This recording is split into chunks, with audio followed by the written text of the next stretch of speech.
Hi everyone. It's so lovely to see everyone. The last time we did sort of a religion adjacent salon was like maybe a year and a half ago or something, right? And then like my lovely co-host ran off and had a baby, so then I guess that's more important. And so it's been Is a that while, but it's good to be back.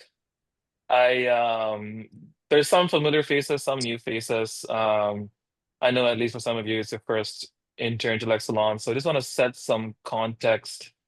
Um, and for those who've been to II salons before, you might have noticed there's like a range of ways in which people do this.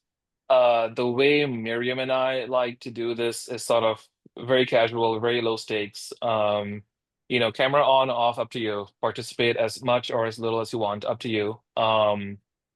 Neither of us are experts in any shape or form. We're just sort of curiously thoughtful about these things. And ideally the conversation is sort of as organic as possible, and I'm not yapping your ear off, but I guess we're here to kind of try and like nudge things along and like steer the conversation if that's necessary. And I see a mix of people, some of whom joined our religion community salons from last year, definitely some new faces. So very excited to get like a range of perspectives here and hopefully learn something new.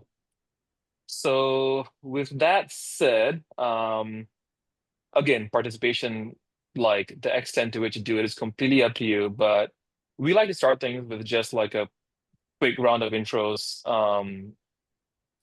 just sort of like get the ball rolling on the conversation, just sort of set the stage a little bit.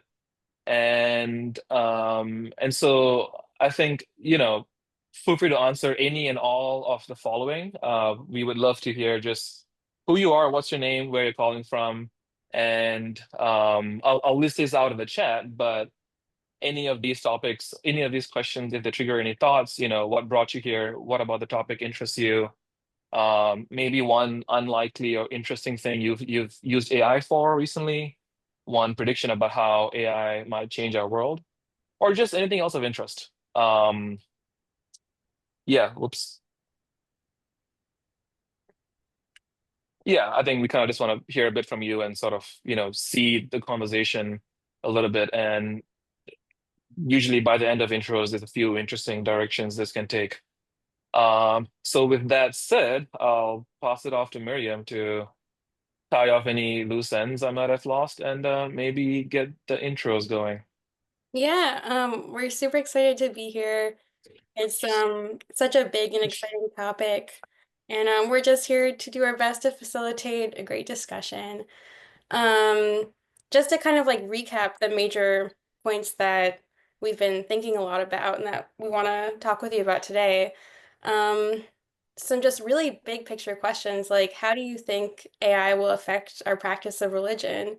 How do you think it'll affect like how we build and nurture and participate in our communities? And I think most fundamentally, when Shahid and I have talked about this, just like how do you expect it to shape or transform our social interactions and relationships, which are kind of like the foundation of, everything we do in life. So and also, just a thought I had is like, I think a great touchstone in the conversation can be our personal observations of like how we see AI affecting society and just our personal experiences of using AI ourselves, what we've been surprised by and what we're interested in. And yeah, so to that note, I'll start the intros. I will pull up the questions as well. So I'm Miriam. I'm calling in from Berkeley, California, where the weather is super nice. It's not that hot like a lot of you I think have been suffering through. Um, I'm just super interested because like I've always been really interested in like religion and community and AI, especially the past 6 months. I think it's just such a huge thing that's been coming onto the scene and like kind of oh, sorry, nothing. Um, it seems like it's maybe on the brink of like really transforming a lot of the ways we do things in our everyday lives. Um, I think all the links were very interesting. One unlikely thing I've used AI for the past month.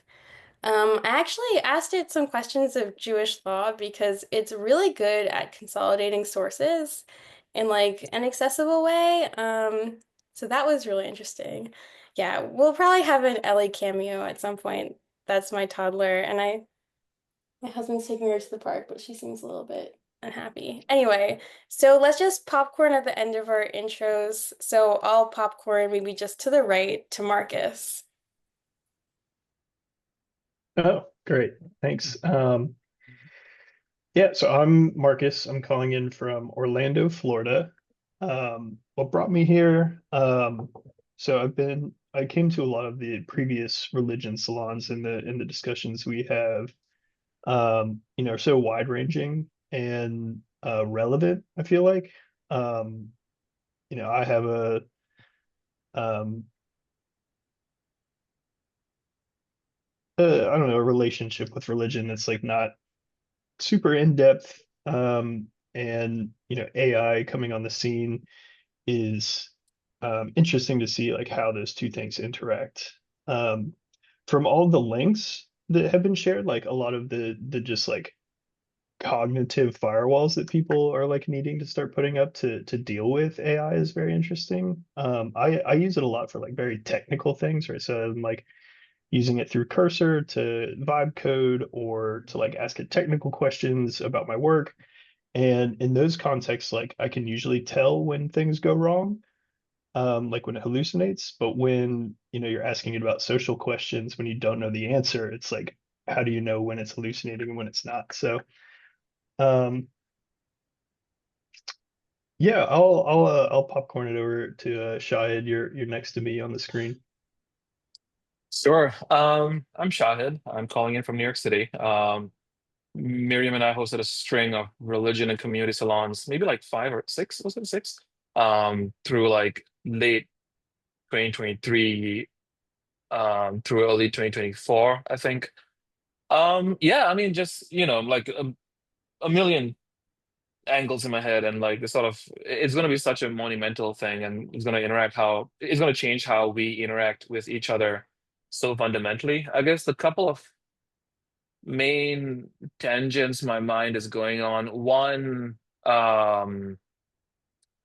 like what AI does to our relationships with other people. I had this sort of really kind of strange experience the other day where like I was kind of out for a walk and I was sort of processing something personal, and like I mean mainly out of convenience more than anything else, I used the Chat GPT like voice chat feature for the first time.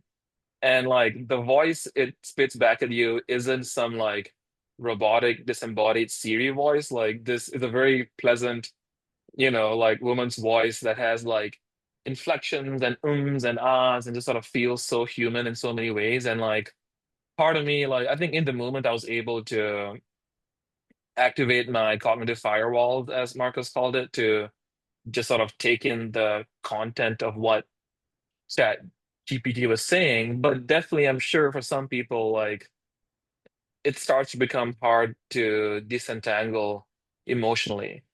And I sort of find that fascinating and like kind of scary on some level, but also really exciting on another level. The other angle that's been interesting to me, just sort of like how AI interacts with the notion of like a post-truth world where AI can be endlessly validating. Like it can just sort of like support what you're saying. Like whatever you throw at it, it can convince you that you're right. It can convince you that, your worldview is perfect. And in a world where like everyone has a sort of very deeply held worldview that's different from each other and no one can quite agree on anything, like what does that mean for society? Like what does that mean for religion? Let's say when like you can't collectively agree on certain things about the world. Um, Yeah, so maybe just sort of a couple of things to throw out there. Mo, let's go with Mo. Okay, my name is Mo. I'm based in Montreal, and I'll talk a little bit about one interesting thing I used ChatGPT for recently, which was building a custom GPT. So I, for a while, worked at this negotiation service company. So anytime somebody was going to get a job in tech, they would come to us. We would tell them exactly what to say, how much to ask for, stuff like that. They would get on a call with recruiters, negotiate their salary, we take a cut. And a lot of them wanted more ways to practice. They just wanted more reps. And like our service, like our founders would help them once in a while, but they were strapped for time. So I built a GPT called Negotiate GPT that would help people just like go through all of the scenarios that we would expect them to go through and all of the advice. Most people use GPTs to just like create stuff or get ideas, but we saw it as a way to have people like grow through a conversation and just like legit develop a skill. And so it would like it would present you the scenario, give you tips, and then at the end, it would give you feedback. And that was like a really fun thing to make. And it doesn't take very long. And it's just really interesting at how good it was for this specific use case. I'm happy to share the link if anybody's interested in ever trying this thing. Yeah, cool. But I recommend using it in voice mode because that's like, we recommend getting on a call with the recruiter to try and negotiate your salary. And it works in voice mode really well. Oh, that's really cool. Yeah, no problem. And then I'll give you guys a quick summary of the articles, just like my one sentence summary of each article, because I really liked reading these. So thank you for sharing them. The Rolling Stone article was basically saying that ChatGPT can be an enabler of delusions. The Mad in America article was saying that it can give you structured, non-judgmental emotional reflection. Venkatesh's article was saying, I'll read one passage. Every extension is also an amputation. And he's talking about like technology here. The wheel extends the foot, and in doing so, removes the necessity of walking. And he mentions that, with AI, yeah, it's extending some of your like cognitive functions, but it's also like, removing all of those from you because you no longer have to do those things. And then the last one, Diabolus ex machina. I think this is someone just basically presenting a real case study of ChatGPT's technical limitations when you don't attach an article. It can't like scrape an online article for you. And also it hallucinates. That was like the base takeaway. But yeah, I thought that was really interesting. And it like personally at work, one thing I've found since ChatGPT is just like I'm less tired at the end of a day, even if I've done the same amount of work. It's just cognitively, I'm working less hard, it seems. Just because some of the like strategic work and the brainstorming work that if you do that like manually, is just like a lot of strain on your brain. And now I have a little more energy to spend on stuff that is not work at the end of a day, which is nice. And I will popcorn over to Adil. Oh, you're on mute. Everybody. I'm Adil. I'm calling in from Los Angeles and what brought me here was I found myself I'm a Parsi Zoroastrian, if anybody's familiar with that.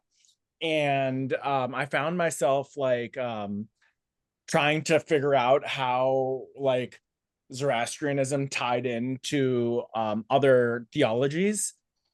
And I found ChatGPT to be really interesting to kind of find continuity across all of those different like both Abrahamic as well as Eastern religions from Zoroastrianism. And another thing that caught my eye in the listing in particular, and something that I think can change the world, is the ability for AI to not only kind of propagate what we're kind of like already thinking as a premise, but to potentially figure out what people are collectively thinking and bring them together.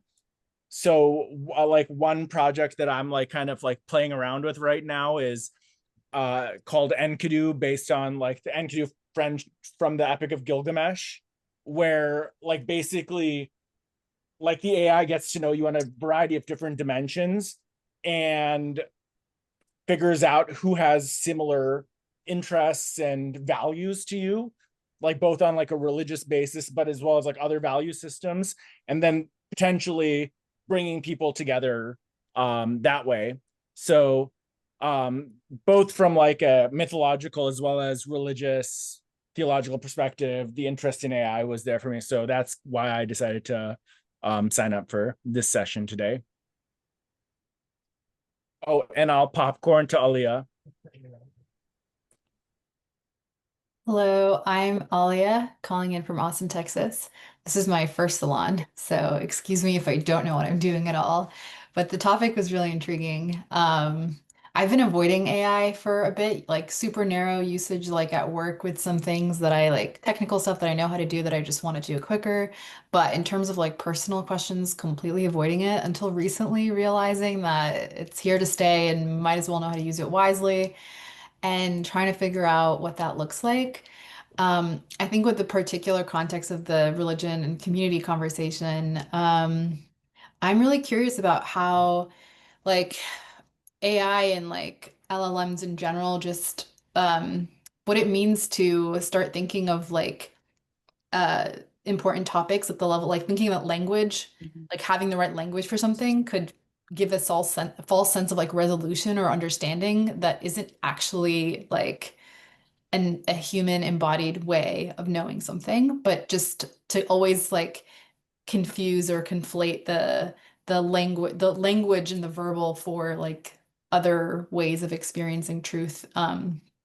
So yeah, like what that might implications of that, like just disembodied sense of truth in general, ways that that can kind of further take us into more like left hemisphere oriented ways of being. I've been reading about a lot of Ian McGilchrist lately, so a lot of that is coming in to this for me. And yeah, I'm really concerned about AI's lack of like center of gravity. It seems to be very quick as soon as you mention like, what about this? And it'd be like, oh yeah, great point. Like even with little things, like I um started going keto recently, like experimenting with it, and I would just be like, can I like, is it okay to do this, like quick kind of questions?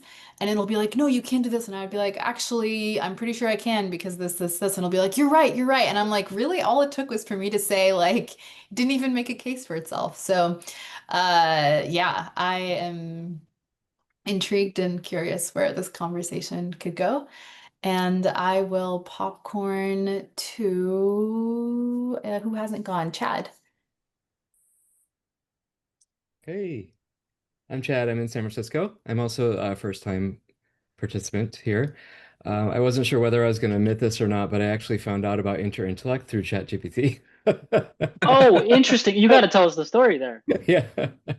So, That's just amazing. community. I'm a software engineer, so I've been in the tech industry forever, and I'm really feeling the need.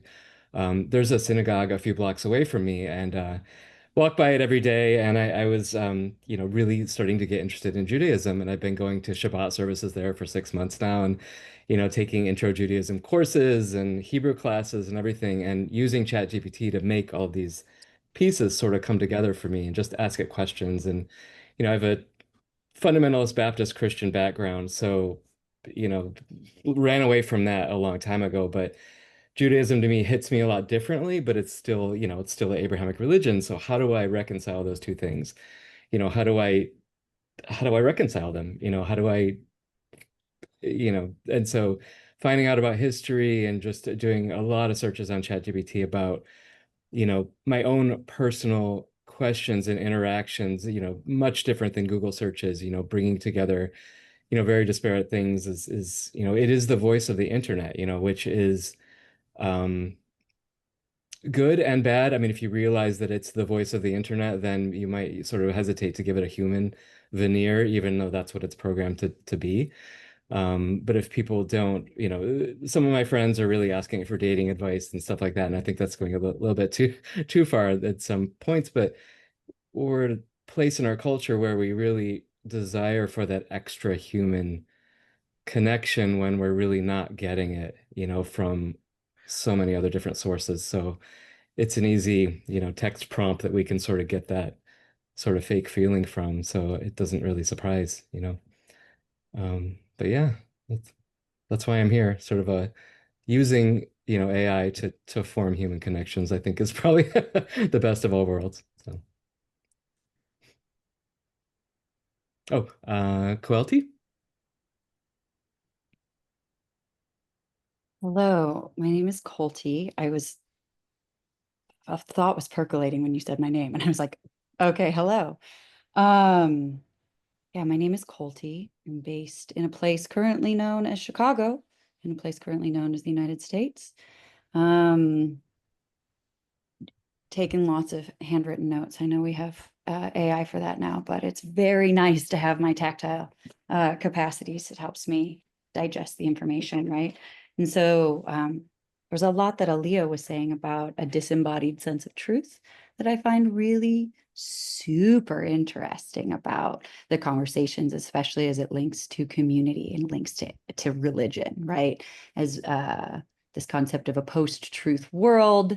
And I think it was Shahid who was reflecting the affirmative aspects of this. If we're in a post-truth scenario, but we have a tool, a capacity, an entity that's going to reflect back at us these narratives around truth.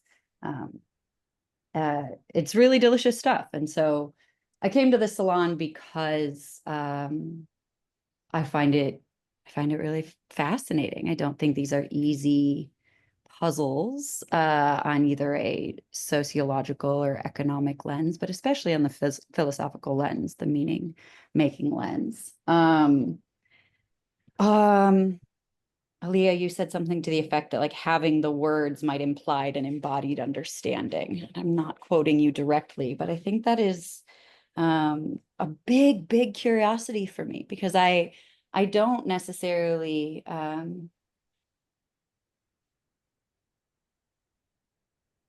my background is as a dance performer, but also as a typewriter poet. And I bring those two things up because one's a very body-based knowing, sensing way of coming through the world. The other, as a typewriter poet, my job has only become more interesting as large language models proliferate. I did a performance called Little Language Model, where I was prompted on stage to write a poem. And so I find it really fascinating to be someone who receives prompts from people on the street or at events or things like that, and what is actually being requested in a prompt, what kind of connection people need from that.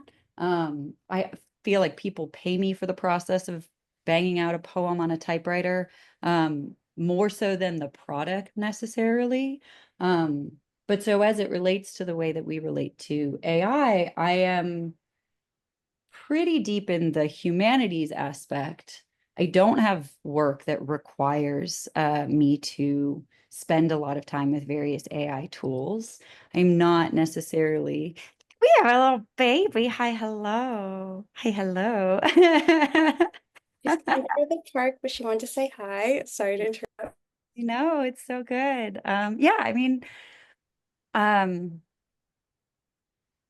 I think about one of the most interesting things I've done with AI, I don't have any really profound examples, and neither do I think that my general avoidance of it is some kind of like morally superior stance. Sometimes I don't need to for a lot of things. And where I've poked under the hood, I've still mostly been interested in the philosophical and sociological ideas more so than the programming or engineering aspects of these systems. So I'm going to cut it off there because I clearly have a lot of ideas. But since we're just in intro phases, hi, I'm Colty. I'm an artist. I'm happy to be here. And Jamie, would you like to introduce yourself next?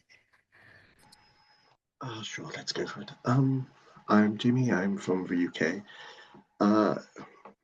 Questions again. In terms of what I use, I don't really.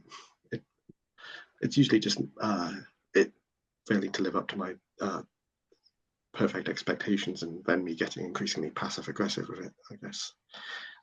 So that, but just occasional fun things apart from that. In terms of what's brought me, or well, I think they've been good in the past, and this, but I've more been reading about like people who are like apocalyptic cults and stuff, pursuit of a millennium, stuff like that, in terms of various religious groups which have fought the endless night type thing, and just the way that's happened, well, since, well, I mean, it's mostly been focused on European stuff, so kind of Judaism and Christianity and a bit of Islam, but been thinking, sort of looking at those various groups and then kind of thinking how it can be sort of adapted till now. I mean, people who believe that AI is going to end everything isn't exactly new, I guess, but it's maybe, I think, gained ground in the past few months, to my notice, in terms of people who think it's going to lead to drastically awful outcomes and the end of the world as we know it. So yeah, that's kind of just where my head's been at in terms of religion and AI synthesis. And yeah, so on that bleak note,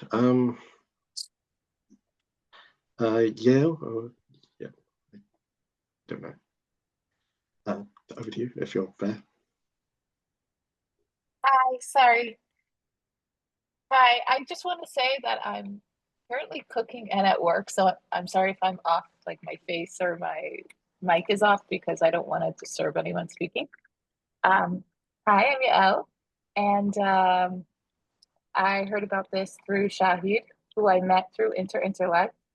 And what was the question? What I use ChatGPT or AI for recently? Sure. You mean answer like anything you want, or like I'm what sorry. brought you here? No, no, you're fine. You're fine. Well, I spoke to you about that. It was I used it for You did. dream interpretation, Cool. which was really interesting. And I mean, I got the same kind of answer a lot of people get when they put stuff into ChatGPT. They're like, "You're so smart and you're so deep. Like, your dreams are just so exceptionally beautiful." Whatever. And I'm like, the dream is about me eating food. By the way, it was not deep at all. So I don't know what ChatGPT is smoking, but I was like, thanks. Anyways, I asked it to then take the interpretation and make an image out of it. And it came out really interesting and kind of creepy. But I thought, like, if people can use ChatGPT kind of in a creative way, then it's not like as so scary, I guess, because to me, I'm like, wow, this is my dream. These are kind of my prompts. And I like that it has like I don't think anyone else is gonna get it's gonna produce a prompt like that just based on the weird dream. But that's not also the point of this salon. So I know it's about religion. I'm sorry, I got so distracted. It's about anything. It's about, yeah. No, but it's not. I wanted to say something about community. You know, I'm not gonna go on about it. But yeah, I can't see anyone else, so I don't know if there's someone else after me to introduce because I'm on my phone, and it only is like one person in front of me. I think we've just got Gabriella left. Correct me if I'm wrong and I've missed anybody else. Yeah, I think that's right. Okay, so I'm gonna send it over to Gabriella. Hi. Okay, wait, let me see if this is. There we are. Hello, hi, my name's Gabby. I am calling from New York. Um, and I think I'm pretty similar to uh Aaliyah, I think is how you say it. In terms of having been quite avoidant of AI. Funnily enough, I've also feel like I've been avoidant of religion for a lot of my life. Um, so it's just the perfect combo.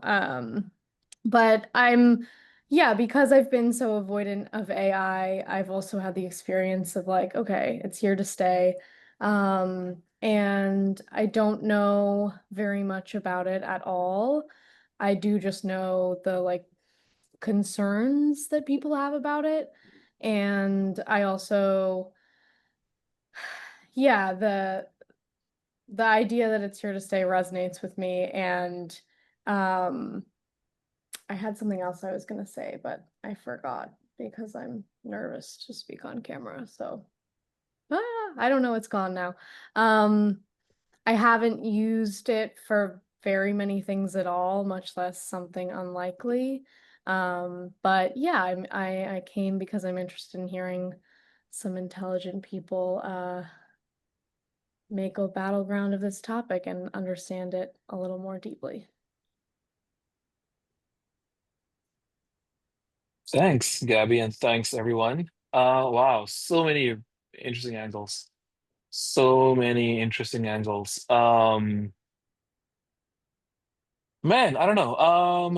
I guess personally, like like a couple of themes that are standing out. One, this notion of like AI and truth and how AI maybe directs us towards like a very heady, left-brained, wordy notion of like sense making and truth finding and takes away from embodiment from art. I don't know. It's interesting. Like as I was hearing from Aaliyah and Koti, like I remember like I was just like trying to source some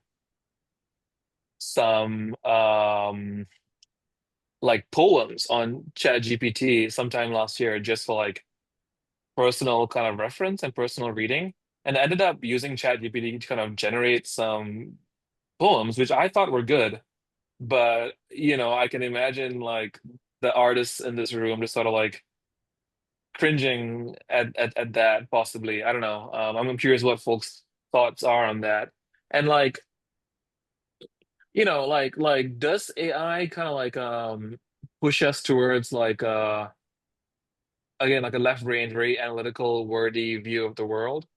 Um, can it also be involved in like generating meaningful art, possibly? Like, like it kind of maybe takes the skill barrier away to some extent for generating like digital art at the very least, right? Maybe even movies or little cartoons or something like that. And what does that mean for like, you know, collective sort of agreement on like a shared set of myths or values or something like that? So yeah, really interested to explore that angle that Aaliyah brought up. That's what's coming to mind for me. And yeah, you have any thoughts on that, Miriam? Yeah, I am just really fascinated by kind of a thread that I felt running through a lot of people's responses, which was kind of like maybe like their gut reaction to AI and to its kind of like appearance on the scene. Like some people mentioned kind of like having a gut avoidance, which I definitely relate to, but then realizing like it's here to stay. There are other people who have been using it in like very technical ways or kind of like ways that just don't feel as threatening. It's so interesting, like Mo or Yael was talking about, like when you use it like creatively, you feel like you're really in the driver's seat and maybe you have like a super cool assistant. Whereas if you kind of hear stories about or see for yourself, like trying to use it, like to think out a personal question, and then feel just kind of like the weirdness of what it means to be able to do this in some sense effectively with something that's not a human being. Um, it really brings to mind like a big question I have, um, which is also very related to, I think, religion and community, which is like, how as like a society, as like a group of people, do we want to be like reacting to AI together? Like, are there certain ethical guardrails we'd want to agree on for our usage of it? Should there be like more public conversations happening about it? I almost thought like it could be really helpful for people to have like AI accountability groups because like I think this like might just like really explode. You know, Shahid and I were talking earlier today actually in kind of a salon prep call, like bad this is a judgmental language, but like it's bad enough that there's like the voice feature where you can like have a personal conversation with ChatGPT and it kind of like really mimics a person in like a lot of very fundamental ways. But like what about when you can have like a real-time video chat with an AI and in some sense it's indistinguishable from a person? Um, like, how do you stop yourself from calling that up if you don't have any friends around at the moment and you need to talk? And what would that mean for people's lives and for the necessity of having other people in them? So yeah, so Shahid just threw a few questions in the chat, kind of to that effect that I think we could look back on if we're ever hitting a lull in the conversation. But I'm really interested in opening it up to anyone who wants to jump off any of and all of the above.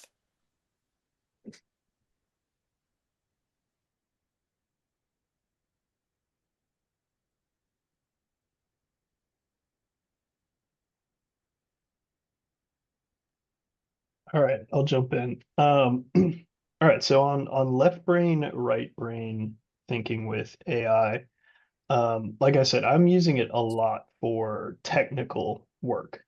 And in the article that you shared recently, Mo was talking about it, how using these tools can sort of like co-opt that part of the brain. Um, I've seen tweets about like AI bringing on the age of like the idea guy, right? Because right, because if you just have the idea and someone else can execute it for you, then you just need the good idea. Um,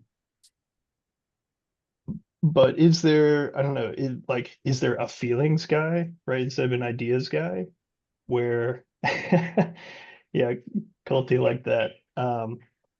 Where like, just feeling is good and you can sort of outsource like all technical aspects of your day out to the GPT.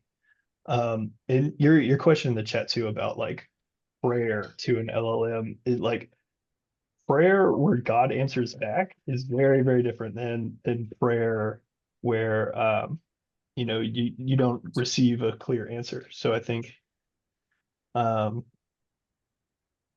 yeah, if anyone wants to follow on that thought. Yeah, that actually brought up something really interesting, which is like how our relationship to questions and inquiries might change and the broader implications of that. If we are used to like questions having immediate answers, then our relationship to what it means to be in a questioning state is going to change, and our tolerance and our capacity to stay in that state of unknowing starts to shrink and shrink and shrink. And I feel like that is terrifying to me. Just my immediate reaction is like, that is terrifying to me because there is so much, not just like capacity for, I think, beauty and love and compassion and mercy towards people that comes from the unknown, that leaving room for having a bit of humility about how much we don't know and not under like being aware that we don't yet always understand. But if that's always going to be mitigated by quickly picking up your phone or whatever and getting a quick answer, what is that? Is that even likely? I don't know. Maybe I'm freaking out when I don't need to be, but something about that like is actually really terrifying. Yeah, is like the utility of prayer like stewing on a question and sort of waiting for your intuition to sort of resolve it for you? Yeah, I totally think that I mean, we've kind of already seen, like everyone's talking about, like maybe one of the big reasons that technology has impacted our mental health is because like people now have almost like an adult pacifier for if they're feeling something uncomfortable, you can just kind of like immediately scroll it away. But to actually not just be able to like fill your head with random other people's things, but to be able to actually get a like direct human-like reassurance. Like, and I think so much of the beautiful things about being human, like creativity and spirituality, are born from moments of being in a deep state of unknowing. So I think that is like a super good and provocative point. And question of like, what does that what does that mean for like, I mean, I can kind of see like a few different paths. Like a lot of there might be a good sized group of people who really do try to like cut this stuff out of their lives in a new and deeper way because it'll just become the default will become so overwhelming. But then what about for those who don't, you know? Is there not also a way though that like, I mean, yes, definitely there's kind of the cognitive failure mode of, AI making it kind of like too easy to avoid and to avoid the sort of the state of not knowing, the state of like deeply grappling with a question in a possibly painful way and having something meaningful come out of it. But is there not also a way that like, you know, AI can help you with that? Like AI can kind of like, you know, um like you can sort of maintain a reverence for that state and have AI be sort of a tool for soundboarding or like just like generation of things to kind of trigger your creativity or your thought processes without using it as a source of answers, right? Like I've definitely used it as like a sounding board in many ways where it's like you can go back and forth with it on something and always sort of keep in mind that nothing it says is definitive and everything it says you have to take with like a massive dose of salt. And in that sense, it feels like if you set up your like cognitive kind of guardrails well enough, it can be such a powerful tool for generation, let's call it. Just want to sort of throw a maybe competing thought out there. But can I say something? Yeah. I think what I'm concerned about with AI, and as you said, okay, maybe there's like it could be used for good, but like we can't. It's going to take away the unknown of things, but at the same time, I'm so sorry if you hear screaming in the background. um, but I think AI is going to be the next religion, and people don't like being in the unknown even before this, and that's why religion is so powerful because it feels so definite. Like I have all the answers, and then now you have something that seems like it has all the answers, even if you need to, use it with a grain of salt. But people don't do that. They're going to be like the AI is going to be God, and I think depending on everything is kind of a tool with people. So the tool isn't bad, but the people are bad. Like I really believe that. And what's I think gonna happen is people are just gonna use this to do really bad things. But it's not gonna be any different than it was like 1,000 years ago. It just might be more effective, which is scary. Super interesting. I think to the question of like boundaries in using AI and the need for it, which I think both Yael and Shahid just touched on, like because and that this has been like kind of a common thread in I think intelligent discussions of new technologies. It's like the technology has capacities, but it's the way we use it that's really most important. is like, I think we talked about this a bit in our religion salons, which I thought was a really cool point, which is like, you can kind of divide things into maybe what we could call good religion and bad religion. Bad religion is like, we know the answers, shut off your brain, and good religion might be something that helps get you in touch with and like able to tolerate and appreciate unknowing and mystery. Um, so I think maybe it's kind of like, how do we set these boundaries with using AI so that we could, I don't know, like keep it from these kind of like catastrophe scenarios, I think pops into everyone's heads and and and make it something that helps us be maybe like more human, more thoughtful. And then a second question is kind of like, if we did that, what could change about the way we go about our lives?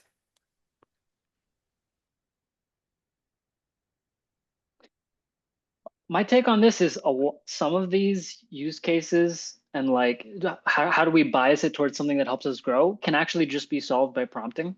Like if you put the right set of custom instructions into your chat GPT and you tell it not to give you the answers, but to challenge you and to think and to act as a thinking partner and to not just reflect back everything you say. A lot of that stuff can help solve some of those problems.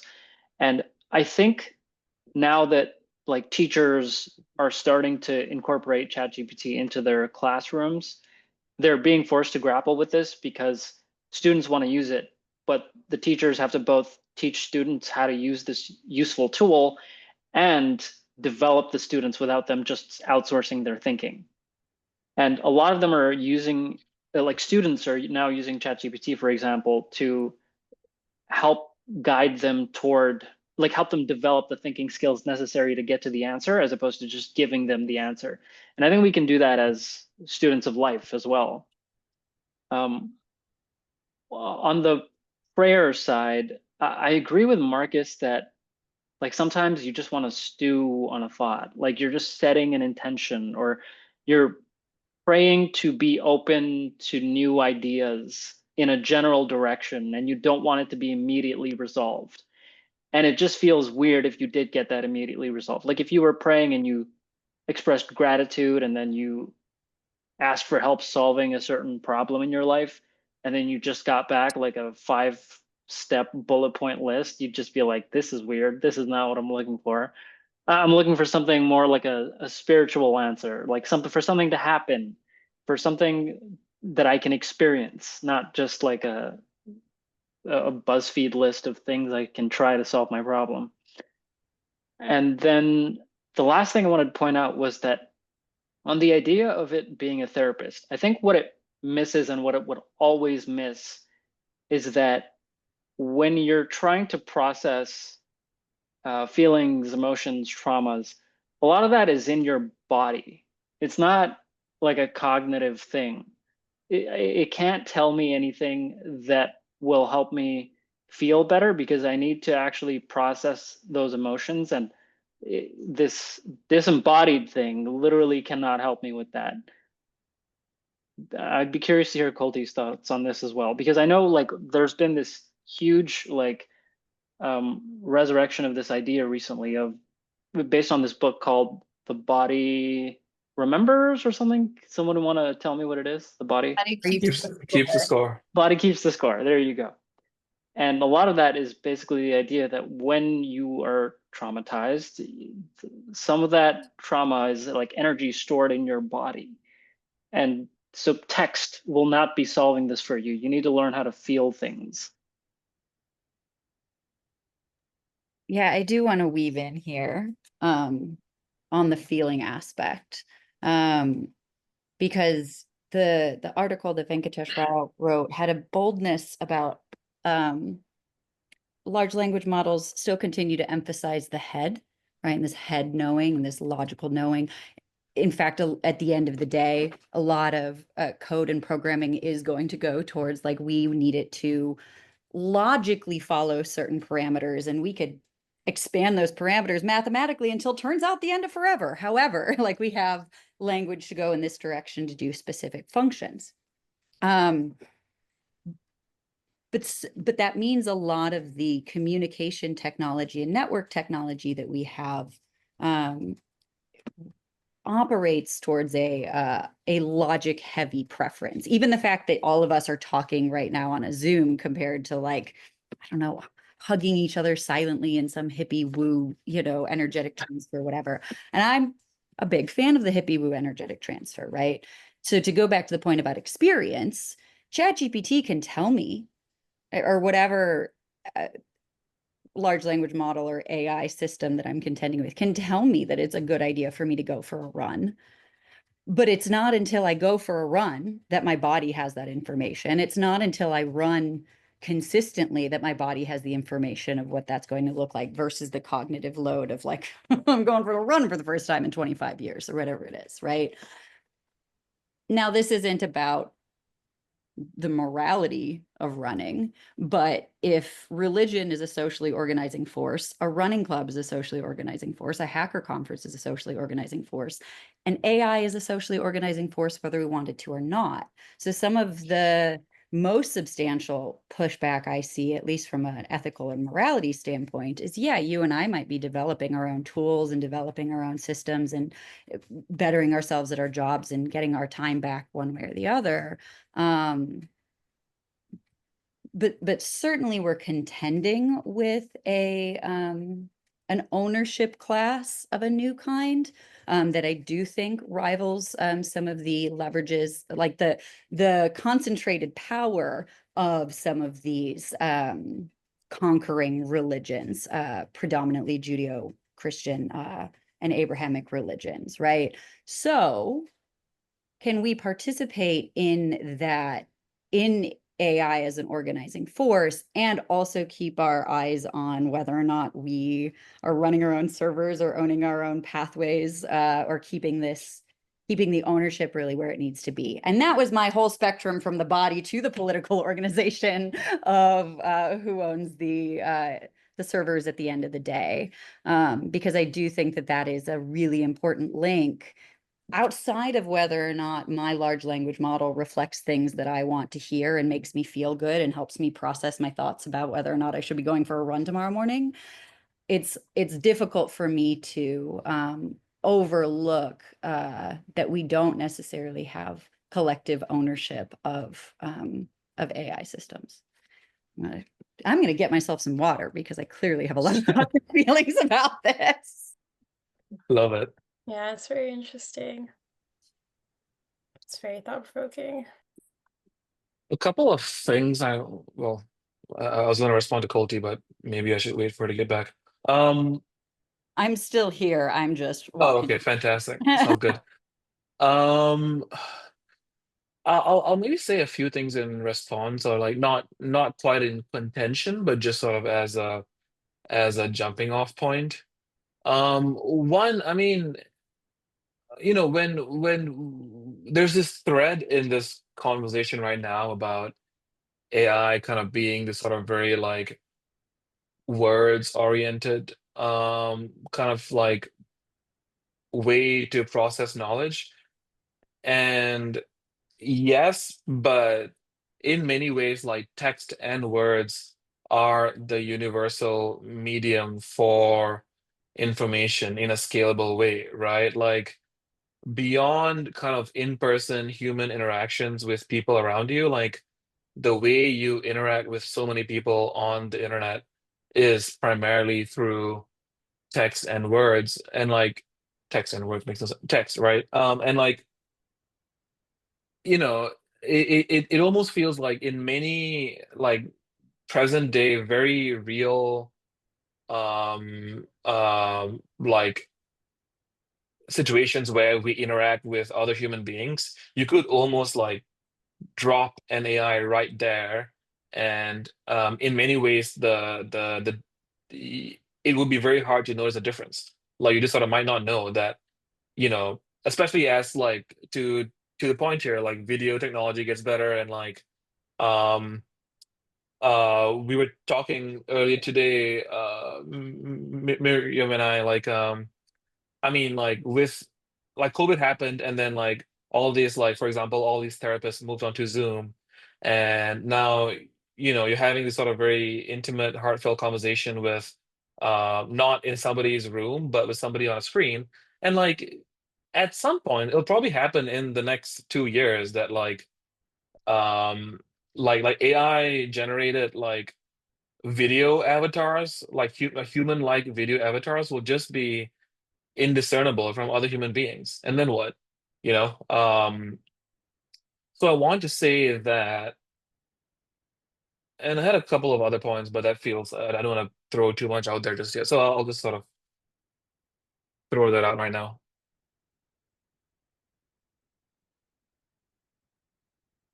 Yeah, I think that is a super interesting question to spend some time pondering about what that would mean for the way our world functions.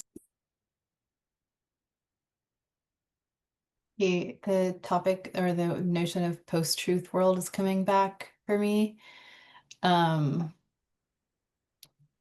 I guess there's something also about like the explicit, like what can be known explicitly and consciously, and what would it mean for that to become our dominant way of knowing, for us to like only trust what can be expressed in words, because we get used to that as like the way that our world operates. And as it becomes the kind of economic like driver so much, like there's going to be also an implicit sense of more confidence in that, that we might register or we might not. It might just become like this default kind of the water that we're swimming in that we're not even seeing.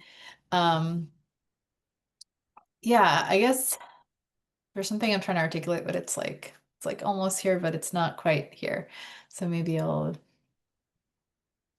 pause. I guess one other element that it's like, I think age, when I think about like, ethics or how to use this wisely, I feel like for me, one thing I've done is like, if I want to ask, if I want help with like, say, I'm trying to write something and I'm like stuck on how to really word it. And I kind of tell ChatGPT or Claude or whatever, here's what I'm like trying to do. Like, I want to write this. I don't want to do this. Like, can you suggest some like frames or ways to kind of write about this? And for me, what's been helpful is like, I already know what I want to say. I already know what I think, and it's giving me something to respond to. And that can be valuable. Like I just did this yesterday for the first time, and I was like, wow, this is really cool, because it's almost like I'm trusting my own discernment and my own taste, but I'm getting something to respond to, because it's harder for me to create and generate my own thing from zero. And that's useful. But if I didn't know what I wanted, then I could easily be like, this sounds great to me, and I have no way of distinguishing that. And I think that's kind of what worries me, is like there are probably things that I don't know, that I don't have enough discernment or taste around right now, that if I use AI, then it's going to impact me in like 10 years, and I wouldn't be able to tell you what that even is. And so that's also something I try to weigh when I think about how to use it wisely.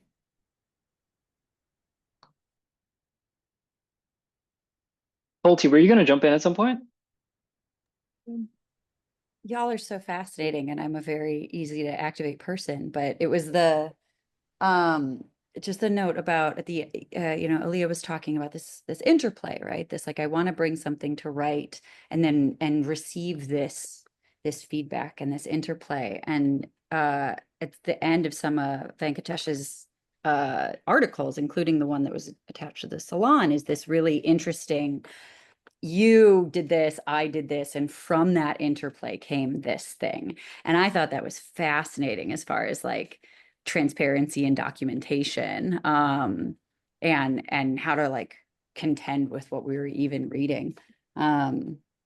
So yeah, I'm sure I would jump in at a lot of things, but this is not just Colty's opinion salon. But yeah, I do think the relationship aspect is a really interesting one, whether we're relating it to like, I can comfort my friend via text, right? My friend can comfort me via text often when I'm checking in with them, whether it's email or text, or I really like you. Is it a FaceTime, right? You know what I mean? We've already kind of like, we have our own preferences around how we're going to communicate with other people and what forms that takes. And for some people, it is, for many people, right, it's going to, I think there was an earlier Venkatesh article that was about, it's titled like, text is all there is, right? And the kind of like going through this evolution of how we're even responding to what information is, whether we're seeking this emotional connection or intellectual connection or technical connection. So a lot of really, really delicious possibilities, but it comes to me back to relationship. Like, what relationship do I want to have with my work, with these tools, with other people because of it? And I don't fully know if we want to wade into this sticky spiral in this salon, but especially when I look at not just people using it for cognitive therapeutic purposes, but the companionship purposes that also include sexual realms. I don't think we're necessarily contending with a lot of people who are fully present in their body all the time. And I'm not saying I am either, but we're not contending with, we're fully present in our bodies and our energies, and we're contending with these words and these sensations through images, which may or may not be real, but which are real insofar as they still are able to affect our nervous system and our economies and our governments and the sense of what truth is. So they're not inconsequential. But I do wonder what happens when we stop having a sensory experience of what co-regulation means, and when we let that evaporate. And there's some fascinating things that sex workers and tech writers and sex tech writers are writing about, the bridge of how do we contend with what connection means, what contemporary sexuality means, and given the ways that communities and religions have all sorts of rules about the sanctity of the body. I'm really fascinated what AI's relationship with body-based morality will be. Y'all, I should start a fucking blog. I don't know why I'm just like ranting to you all about the things I Well, it's a think about. salon. Start So, with hosting a salon, and the blog will, be a natural product of that. yeah, I guess so. But yeah, it's fascinating. It touches on all sorts of things. And even using the word touch for me is like, what's being touched? Is it my head? Is it my heart? Is it giving me anxiety? Is it giving me peace? Yeah, I am gonna hush again. I have a question on that. I thought about like what you said about sex work and AI and stuff like that. Because right now I'm reading a lot about like the loneliness epidemic. And do you think that AI will fix that? Because if there is virtual women or people and they're not real, but they can have this kind of real relationship with people, wouldn't that be a good thing? And they can also, maybe whoever is running these AI bot could secretly therapize these people. I don't know. I don't know. It's like it could be the problem, but it also could be the solution. And then my thought is OnlyFans workers should be worried because AI is coming for their jobs more than anything else. Yes, and OnlyFans grew in the same era as various kinds of parasocial relationships have grown online. And there's also a fair amount of like programming of the internet that was very supportive of developing the online sex industry to be what it is today. If we look at like, oh, how can Pornhub host all of that video for essentially free, right? There's questions there. I'm very in support of people receiving a wide variety of medicines. And if you receive self-esteem from a corpus of text that responds to your prompts, I don't necessarily think that has to be bad if you can view it as medicine, and that's medicine that you can integrate into something that becomes a sense of esteem that brings you to a sense of connection, which is ultimately where I think community and religion relate, not just to our social organization, but our relationships to what we believe is holy. And it's difficult for me to imagine that people who are contending with companionship bots, I don't know what everyone is feeling or what brings them into finding that energetic support there. So I don't want to pretend it's not medicinal, but I think there's a holistic participation in sensation that I'd like to see more of in my life. And so I'm not trying to paint it like that's everyone's problem, right? And that one of the one of the articles that was linked for the salon was this person who was very stoked that they weren't the social consequences they received from reflecting with ChatGPT improved their relationships and helped them leave a relationship that wasn't working. And so they were able, contend with the social anxiety, much like people who might struggle to connect in sexual situations may prefer to have their needs met in a place where their risk of rejection is low or non-existent. And I think there are life affirming outcomes of that. And I also think there's very death affirming outcomes of that.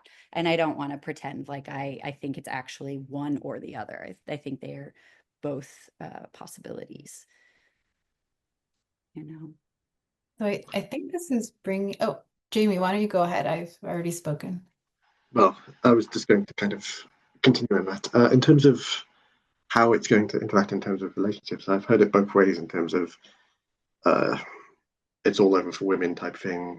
Men have free access to various AI images, whatever, text. But I've also heard it's all over for men type remarks where you have basically all you need from a boyfriend in terms of like AI, like a love and deep space type thing where there's a various AI system, whatever, interacting with you and listening to your problems. And I mean, there was the talk about could it maybe help the loneliness epidemic, but it's also, if it's a kind of low barrier to entry, it might just attract people until there's less kind of options available for other people to, so it kind of just acts as like a vortex pulling everyone in because there's no conceivable option elsewhere, because, well, if everyone's doing it, eventually people will just have to keep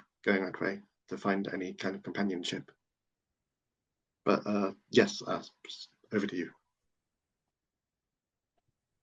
Yeah, that's definitely something to think about. I guess something that's also coming up is, especially in relation to relationships, is like the connection between like meaning and experience. Like it seems like we're gonna start to actually separate those two more, and they become further and further apart, right? And I feel like, to me, that's one of the most important questions, is like what it means to be human, and what makes life beautiful and worth living is also the meaning that like what things mean, right? So if someone says, if I get a letter in the mail and it's the most beautiful thing in the world addressed to me, and then I realize it was an accident, it was meant for someone else, it's no longer like, oh my God, that changed my life, or what I made my day, or whatever. It's kind of just like, oh, that's funny. Okay, the meaning has entirely changed just because of one piece of like something has changed the meaning and therefore changed the experience.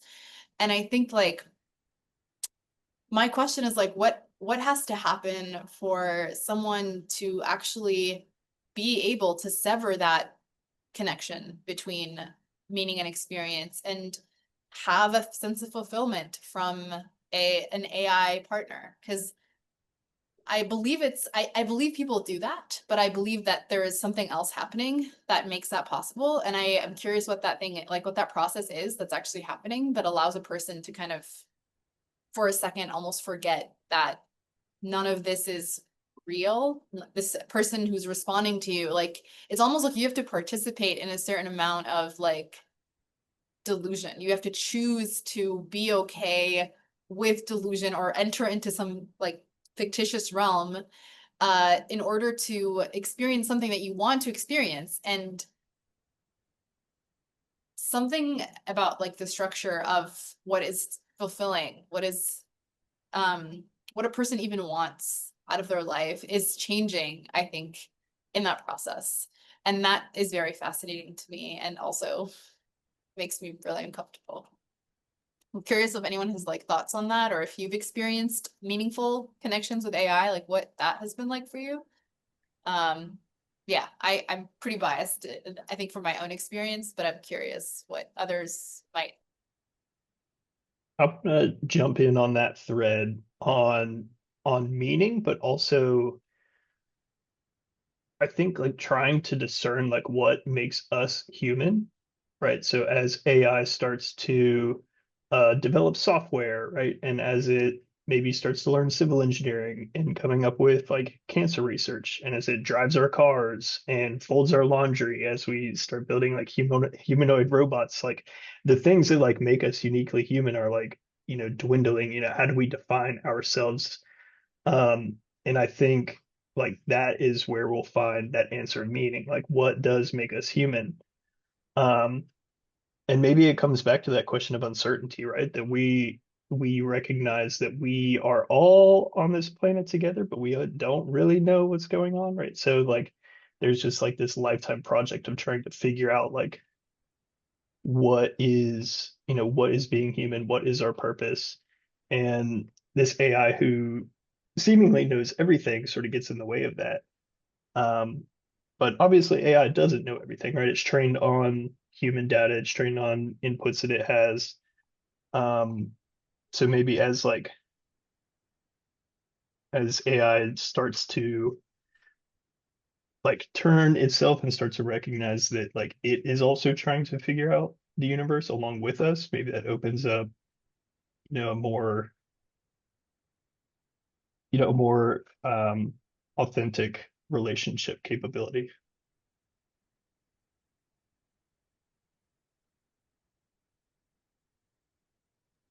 Crazy.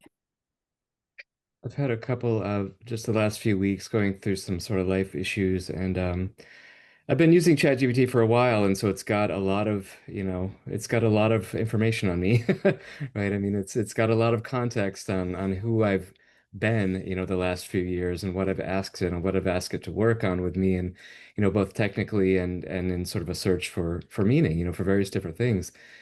And so, going through a little bit of self-esteem issues and asking questions of it that um, it probably it probably knows me better than, any human maybe at this point.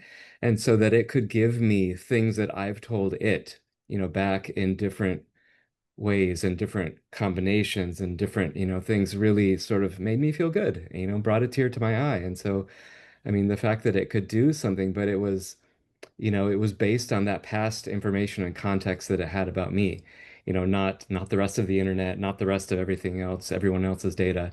It was about me, remixed and presented back to me in a different form was pretty touching, like, almost spiritual, but it was, you know, because of me. So it was a mirror, but it's just a different experience than I've had before.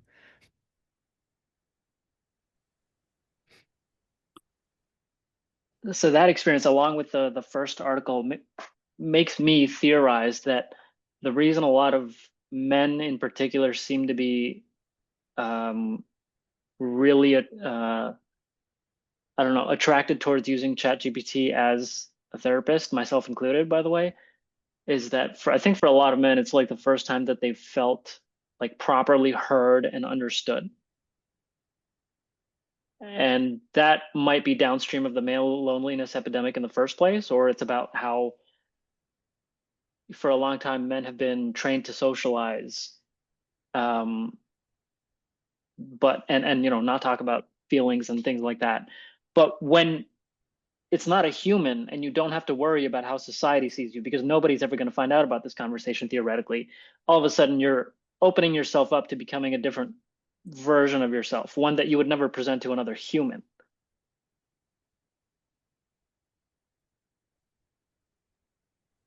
these last two shares, I really appreciate that because I feel like you're helping me understand something.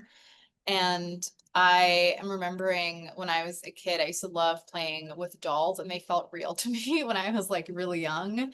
And I was able to almost like, it was like I was in relationship with something like maybe like the imaginal might be the right term here. Like I was in relationship with an imaginal baby or imaginal human, not a real human, but I still experienced emotions of like, and I can even, and I've seen this happen to like my younger sister as well. Like I remember my brother like taking the doll and like throwing it and she'd be like, oh my God, my baby. And she would run and just be like so upset. How could you do that to my doll? And it's like, obviously she knows the doll is not experiencing pain, but there's like this empathy for the doll that she knows is not real.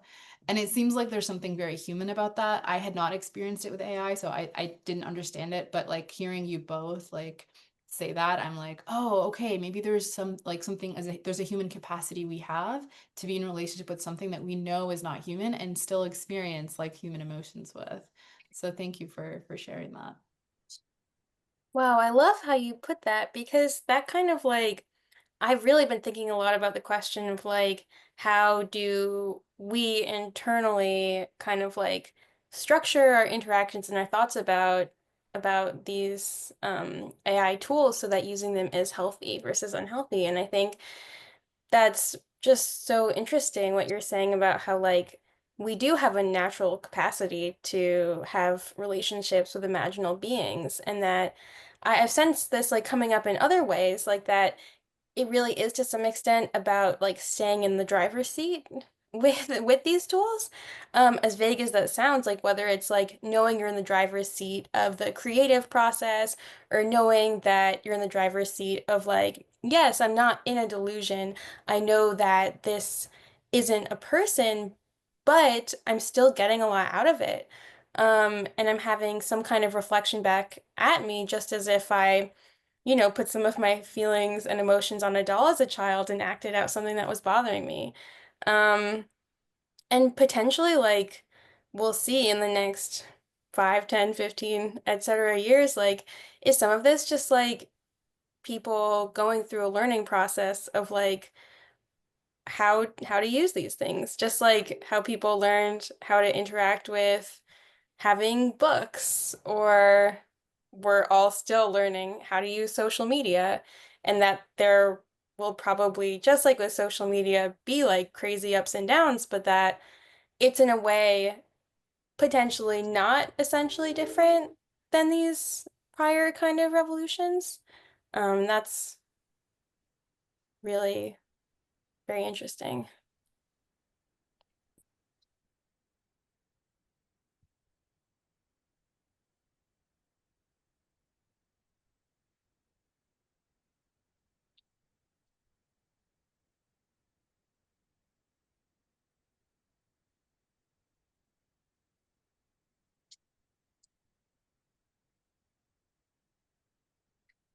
Yeah, I'm inclined to agree with that thread and just sort of this sense of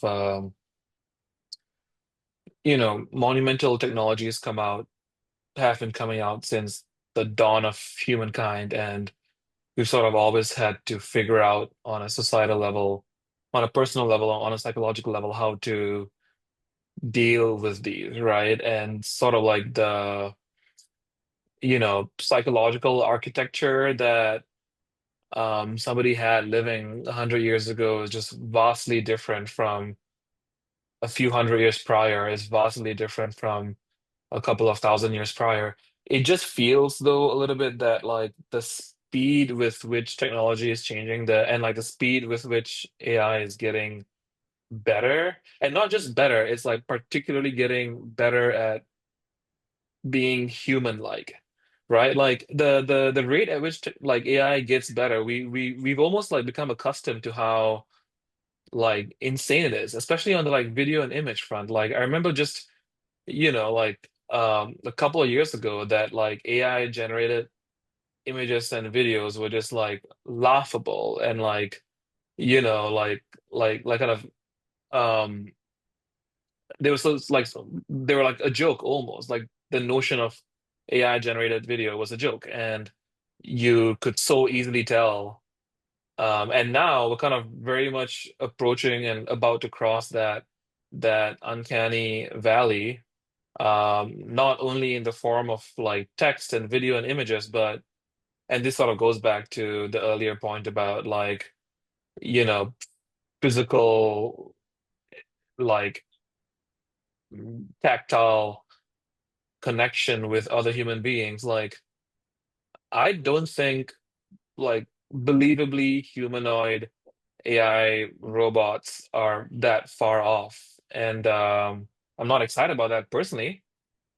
It feels like there's sort of like many things that can go wrong with that. But to the earlier point too, probably it helps many people in many situations as well. And I don't know, I'm kind of rambling, kind of sort of in an open way, but I suppose the idea I want to put forth out there is just AI kind of being human-like, and us having to contend with that in our psychological architectures is seems quite different from dealing with social media or like the printing press or kind of any of these sort of societally monumental technologies that have come over the past few millennia.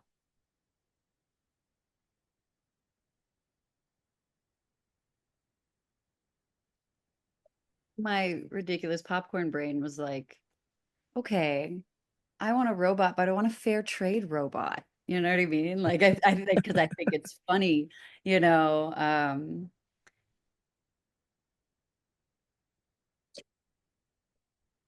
Yeah. I was going to offer, I think something that's worked well for me to like sort of build up cognitive defense, is I use AI a lot for everything.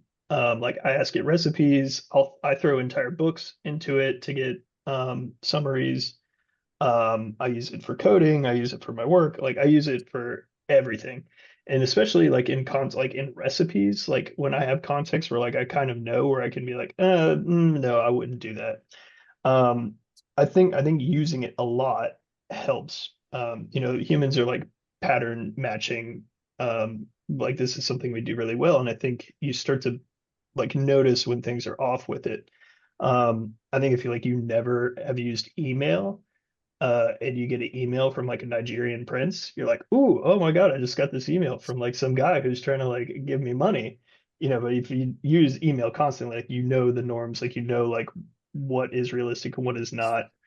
Um, and I don't maybe that won't work for everyone, but I feel like that is good for me. Like as I've seen it be wrong so many times that I start to get a sense of like I can tell when it's not working very well. I think two things in response to that. Like one, you can put up those cognitive defenses when you explicitly know that it's AI, which like many times will not be the case.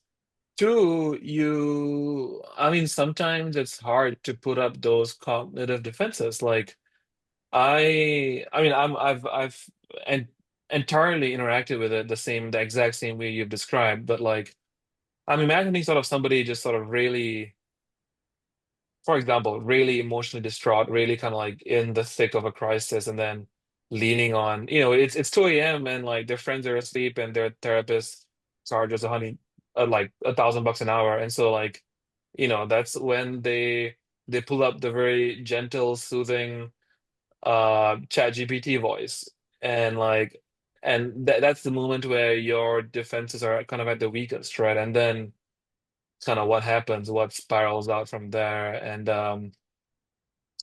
so I'm with you, and broadly my stance on sort of like socializing technologies like this is that if the impetus is on us to kind of build up these tools, these sort of mental tools. But it just feels like the kind of edge case failure modes with AI are like drastically different than anything else we've seen so far. And I say this as someone who's like broadly kind of optimistic about these things, right? I'm not at all like a doomer or a skeptic, but yeah.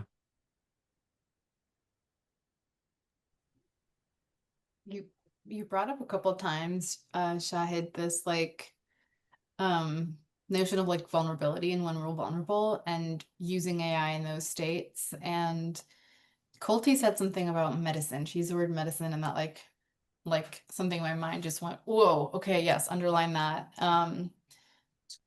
I think there's something something about AI feels kind of analogous to the discussion about psychedelics for me. And I've had like, I haven't tried psychedelics. I'm not planning on trying psychedelics. I've had conversations with friends who feel like it's changed their lives, and like they're like evangelists for psychedelics. Like, you need to try this, Alia. It's amazing. Oh my God. And after having a lot of those conversations, like I realized that for a certain kind of person, psychedelics are the medicine that they need to have a spiritual life. I'm not that person, so I didn't identify, so I didn't like initially see the like, what's the value? Why would you, like, you can have spiritual experiences without, why would you need to do that?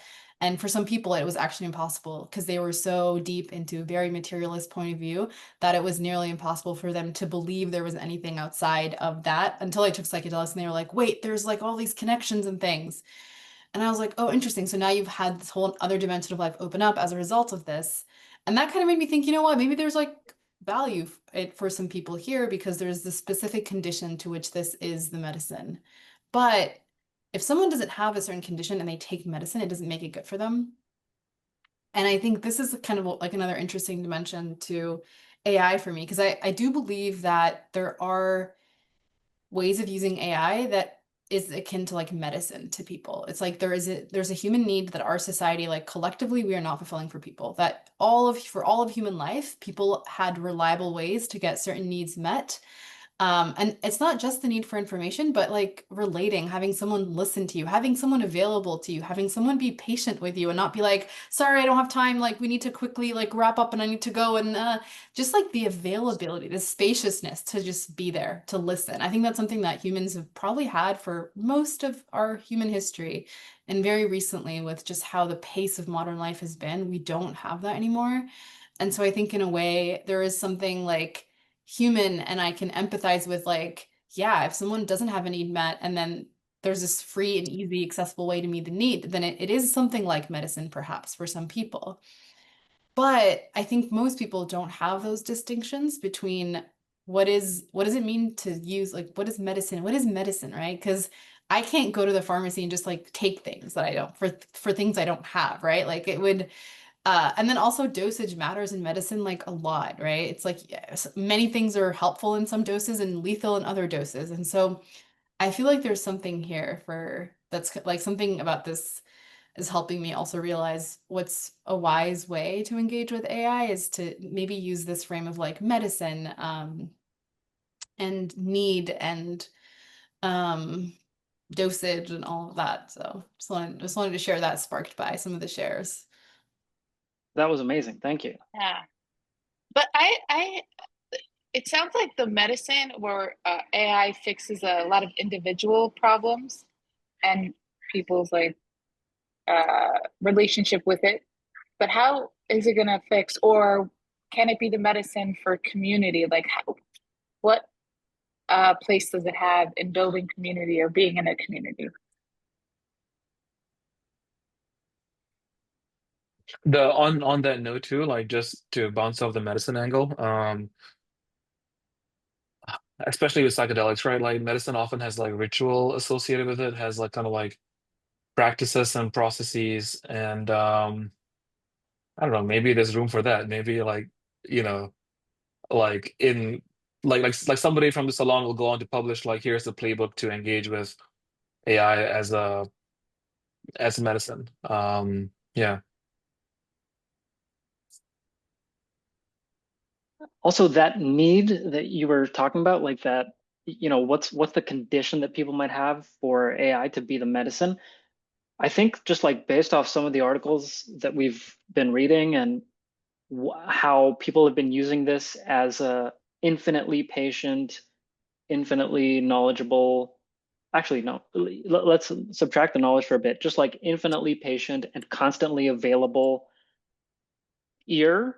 Like, I think for a lot of people, that need is just like based off a childhood experience where maybe their mother wasn't responsive to them or like just wasn't available. And that's an interesting one because it's a childhood thing that they're now having to deal with as an adult. But yeah, I think like one of the biggest privileges you could have in life is just to have a childhood where your parents loved you unconditionally and were responsive to your needs. And I think people as adults may not be aware that they may have been missing that, and they may try and get that need met now, and it may manifest in some of these weird ways, or at least these ways that we see as weird, because many of us might have that need met, and we might not feel the need to talk to an AI just for the sake of being heard.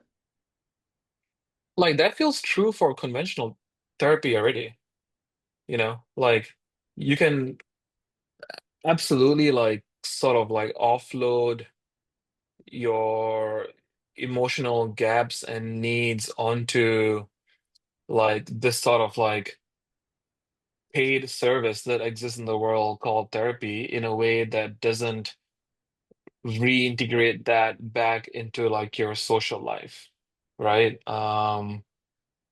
Yeah, and so I think definitely the kind of like the infinite availability and the infinite patience and the infinite memory of AI is a game changer. I guess it just feels to me that like that failure mode already exists in like a lesser form today, you know? Yeah, I would say like men are probably less likely to go to therapy. I don't know the stats on this. Probably they are like less likely Yeah, to go to their feels true. therapist. Yeah. Also, therapy is expensive is another point. Yeah. Mm. And you have to talk to a human. Or just a very convincing avatar. AI avatar. Yeah, I mean, I think my personal take on this sort of like, it's like kind of a good thing on some level that like you can't infinitely trauma dump onto your loved ones without any social cost. It's kind of a good thing that your therapist, costs you some money and costs you some time and isn't like always available for you. Like the the infinite availability of like the illusion of emotional support seems like tricky to me. Yeah, because that can like create a codependent relationship, which is bad. And then Well, you'd it's have not to go to it's therapy for that. it's not codependent, it's just dependent. Like the AI doesn't care about you. I mean, Right. I mean, yeah, yeah, but that could be a problem because people already have that now with therapy. Like that's the totally. negative part of the therapy culture is that they're like, I need to talk to my therapist or my therapist, whatever. Everything is about that. Hmm. But then if someone can't function without AI, like will they be able to emotionally regulate? Like, what is that going to look like? Yeah, If I could add a question on top of that, like, do we need to prepare people for a world in which they might not have constant access to AI, given that they will constantly have access to AI? Like, if you fast forward even 5 years, we might get brain implants where the AI could literally constantly be with us at all times. Like, the downside of having this infinitely available and infinitely patient thing is that, in situations where we don't have it, we will be dependent on it, and we would, maybe not be able to fend for ourselves. We'll be not independent, we'll be dependent. But if we always have it, then what's the downside? To me, this thought has been coming in and out of my brain while we've been talking, and I think it really relates to um kind of like the theme of like how do we kind of as a society or as individuals set boundaries on our usage of AI to like try to lean it towards, I forget who said this, but like the more life affirming integrations of it into our lives versus like the death affirming ones.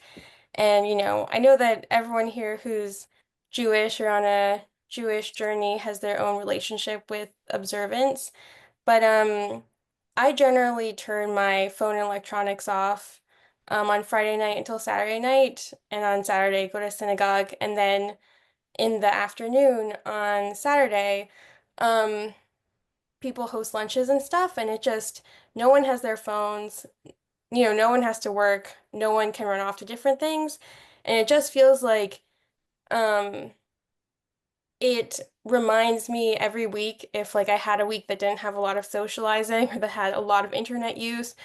It just reminds me of kind of like the how fundamental just like human interchange and exchange without any mediation is, like that this is kind of like the foundational essence of life, and it's like the essence of like where our spirituality comes from and beauty, and it is kind of like a detox. And I wonder if like I have heard it floated that like lots of people are like, haha, we turn our phones off for a day and we call it a digital Shabbat, but that with AI it might become like even more necessary if people are really like leaning on it a lot, like to have a day where like it's just not available. You just not to like judge the way people might lean on it and the way that we will probably all, in some sense, be leaning on it more and more because that's how humans work.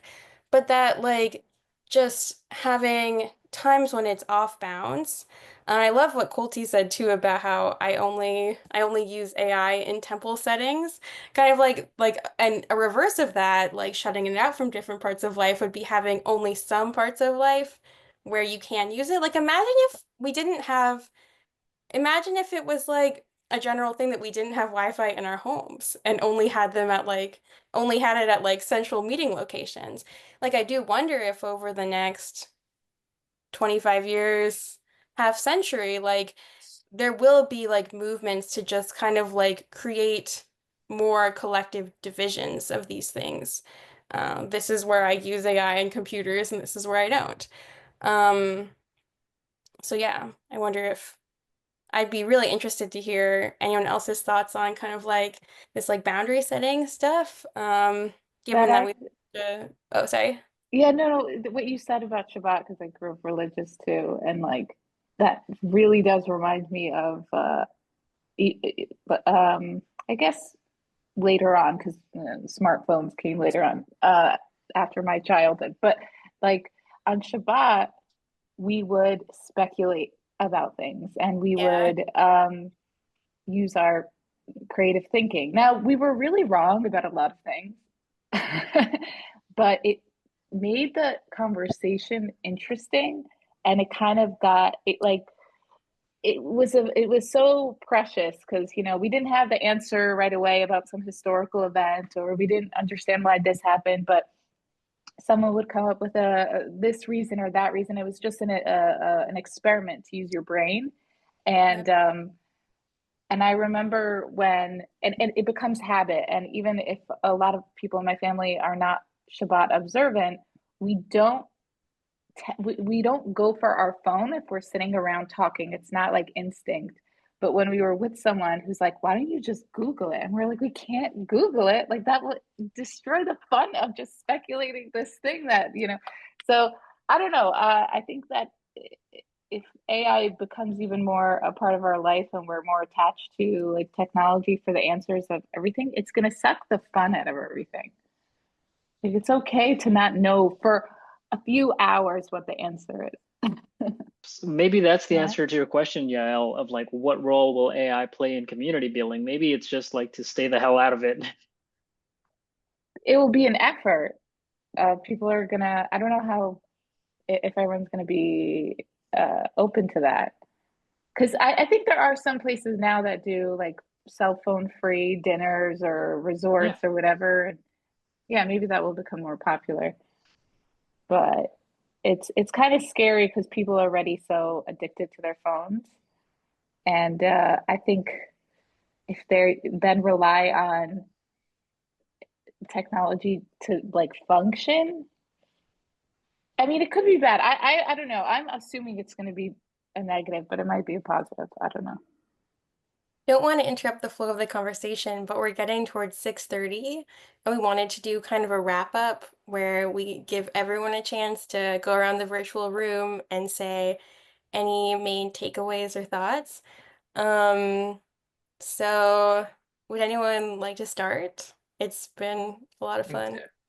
Also, just to quickly emphasize, say as little as much as you want. Feel free to pause, feel free to ignore if you're not around. Like it's a low stakes, but yeah, it's a low stakes popcorn.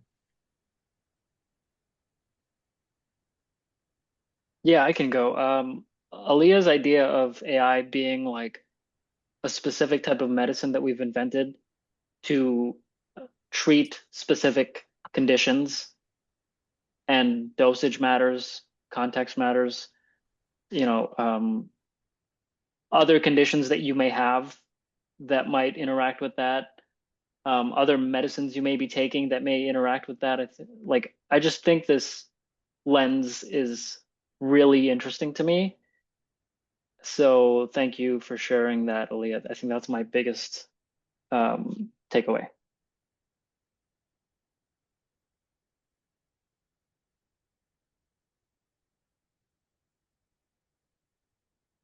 Oh, popcorn. Chad. Hey, it's just really great meeting everyone. Everyone is so smart and I have so much to think about. There's a book recommendation from Colty and yeah, the Goddess book. Yeah, I'm just looking forward to the next salon and I'm yeah, y'all are so cool. Thanks. Marcus. Yeah. Yeah, there's so many threads that we just sort of like left hanging. Um, and yeah, everyone make sure to save the chat because there's a lot of like really good comments in there. And we could probably follow up discussion in the Discord, um, in the days after this. On the topic of community, I'd written in my notes over here that the hardest part of bringing people together is like getting someone to actually organize the event. And I wrote that I should build a bot that like reads tweets and Facebooks from certain geographical areas and set up meetups and coordinate with venues to like create events and invite people to it. So I'm like sort of on the other side of this. It's like I'm all in on the AI. Let's use this tool to the most of our advantage.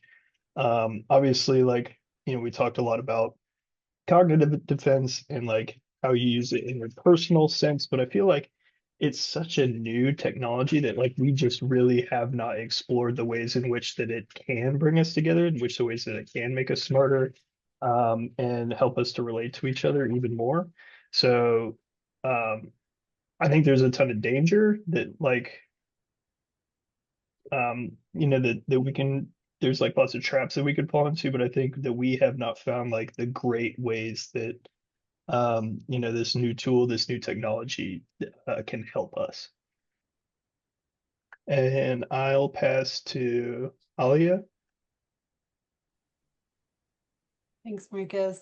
This was a really great first salon, and it was like so easy to talk with y'all, and it just felt really nice to feel like a nice, like welcoming environment. So that was great. I'm with this like strange feeling of gratitude that I didn't think I was gonna have for AI, to be honest. But I'm thinking of how um I've spent a lot of years of my life just like being really interested in like learning and reading and all that and just like doing it alone because it was like knowledge, knowledge, knowledge.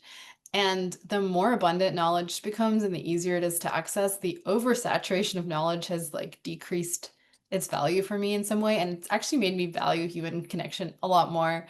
And it's kind of ironic how that worked, but I'm reminded of that now. And it feels like it's more salient to me in this conversation that I could have on my own used Chat GPT or some other thing, or even just like journal to try to figure out my thoughts on this, but that would have been nowhere near like the quality of this conversation with you all being able to just riff on this. Um, and so I'm just like, wow, maybe like, yeah, maybe actually there's ways that we'll appreciate each other more because the things that the machines can do won't be what we value each other for. So yeah, I will popcorn to Colty because she seems like she has an idea. I loved what you said, and I agreed with like, in terms of the things we value. And the fact that hours have gone by, I feel like I'm like, oh, just getting started. Let's go. Oh yeah, no, we should have limits. Let's respect those limits. but like the things we actually value. And I think that can include, right, being reflected, building these things that help us practice our skills. The many outputs of human creativity and curiosity and how that can be engineered. One of the notes that I wrote, which was actually about therapists, right, and the social cost of trauma dumping on your friends, I think also relates to religion and your relationship to a Godhead figure, right? Like, do we have a dependency on an outside authority regarding our emotions? I don't think it's bad to have an outside reflection or perspective. I believe that prayer and dance and engaging with large language models can give us that information. But the dependency on an outside authority, compared to an intuitive relationship or a spiritual relationship, even an agnostic model can talk to you about a meaningful relationship with an imaginal being, right? So I think it's very, very juicy, and not every religion or community is going to organize around the idea of an authority or a God as authority. But I am really, really curious about how we continue to self-create and collectively create and organize around where we want power to be. I really appreciate how Aaliyah fleshed out the thoughts about medicine, right? And yeah, I could never have had as many of these interesting thoughts on my own. So I also value getting to hear about your experiences and your reflections and the impact. So I'm also really happy that I'm going to have these physical notes, because knowing me, I'm going to resurface them a lot easier than filing them away. I've tried to build many outsourced second brains, and turns out I'm a paper person. And I think that's good to know, right? It took me a little while to kind of be like, no, authority for me means I know where my systems are, if I can touch them. I understand the risks of them all going up in flames or flooding or whatever. But I think knowing oneself and knowing how one wants to self-organize in a society and relate to a spiritual path,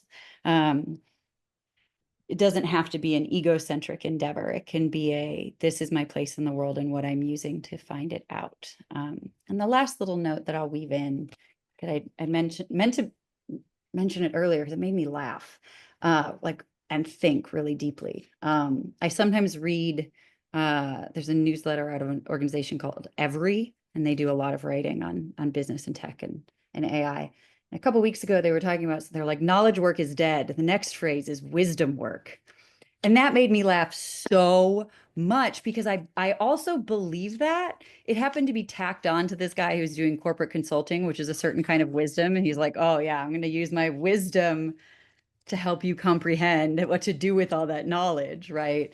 So if a community is a corpus of wisdom, if a religion is a corpus of wisdom, if a program is a corpus of wisdom, if a conversation is a corpus of wisdom, I really like this framework of wisdom work. I don't know if it's been trademarked yet. Ask whoever you want to ask about that, but I think there's wisdom to be had in the interplay of our considerations of the impacts of this evolution. So thank you all very much. Yael, am I saying that correctly? 1 second. Okay, cool. Can popcorn it off to somebody else if you'd prefer. Oh, all right. Okay, sorry, my phone was being weird. Yael or Yael. I don't know what other people say. Yeah, thank There's you. two different pronunciations, but it's fine. Yeah, I loved everything about this conversation. Even though I was cooking and busy, I was listening the whole time, and everyone had really interesting thoughts. And I like the idea of also AI being a medicine, and a bunch of other stuff I can't remember right now because my brain is fried, but it was really nice. So I'm gonna. Who wants to go next? I forgot who. Who went. Jamie, did you go? Jamie. Sure. Yeah, it's a case of somewhere near the back, and everyone's kind of already stolen my thunder, I guess. But in terms of something different, I think there's talk about the limits, at least. I mean, with relation to the Jewish kind of thing of Shabbat, in terms of how integrated it will be in our lives, has kind of got me thinking. Just because often, when you kind of look back, people's predictions of how integrated technologies will be is either like for maximum, they think it will be totally like core, or often people think it will be decentralized, and it often seems to be weird in between liminal space. But also, I think he talked about images and videos improving, and he also had a bit very near the beginning about the poetry kind of generated, and it's just sort of been thinking about that in terms of just even if how good the images get, it's like, will it be kind of what people are searching for in terms of those realms, or will they need something which AI can't produce? But yeah, that's basically it. Is Gabby there, or is she gone? Or does she not? I think she's there. Okay, bye.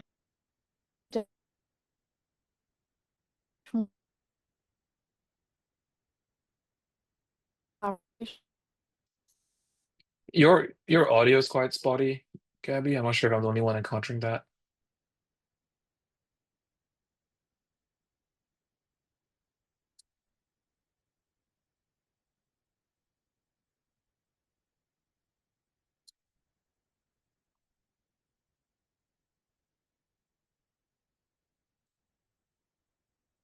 Maybe we can take it back then, Miriam, and then if Gabby's there, feel free to interrupt whenever. Yeah. Just jump on in if you want to. Oh, goodbye. Okay. She might be coming back if she thinks that'll fix her audio. But I just wanted to say that I think it's been just a super interesting conversation, and it's been really, really special to be here talking with you about this. It's just like such a fresh and like very, very new thing that I think that's part of what makes it so cool that we're here, because this is a conversation that 6 months ago, even 3 months ago, with the pace things are changing. Oh, she's back. She was back. Um, Seems like she's having technical difficulties, but with the pace things are changing, like it's so cool that we're like here at this time. So just wanted to say that, and thank you all for being here, making the time to be here. I think my other note would be, it seems like maybe a direction to take this in the future could be like a lot of people's end things were kind of like obviously all of us have thought of these like catastrophic scenarios, but how could AI be used to like foster human connection and like improve like things like the loneliness epidemic in like creative and real ways? And yeah, those are my closing thoughts. I'd love to popcorn over to Shahid. Yeah, thanks. First off, thanks everyone for coming and participating. I mean, it's been such a joy, such a wide range of opinions and like a million different tangents that we could have gone on. Sorry, one sec, Gabby just texted me. I can let her back in. I saw her pop in and out. Okay,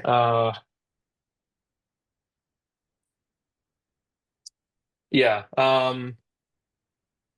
Yeah, just sort of so many interesting tangents. I mean, and I can go on forever. I guess a couple that will linger with me for a while, just sort of, like an AI centric world, kind